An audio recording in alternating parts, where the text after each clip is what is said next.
అందుకే మృతి నొందించువాడు నేనే, బ్రతికించువాడను నేనే, విడిపించువాడను నేనే అంటున్నాడు ప్రభు. హల్లెలూయా. గాయపరచువాడను నేనే, గాయములు కట్టువాడను నేనే అంటున్నాడు. దేవునికి మహిమ కలుగును గాక. ఈరోజు గాయాలతో వచ్చేవేమో ప్రభు సన్నిధికి. ఏ గాయాలతో నువ్వు ప్రభు సన్నిధికి వచ్చావు, నీ గాయాలన్నీ కూడా నా ప్రభు కట్టబోతున్నాడు. దేవునికి మహిమ కలుగును గాక.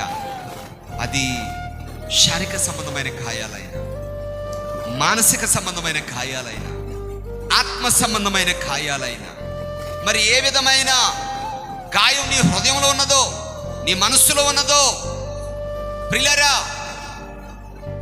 ఏ విధమైన గాయముతో ప్రభు సన్నిధికి వచ్చావో నాకు తెలియదు, కానీ ప్రభు తన వాక్యం ద్వారా ప్రభు నీతో మాట్లాడుతున్నాడు. నీకు ఏ విధమైన గాయాలు ఉన్నప్పటికీ ఆయన సన్నిధికి రాగా ఆయన ఏం చేస్తున్నాడు?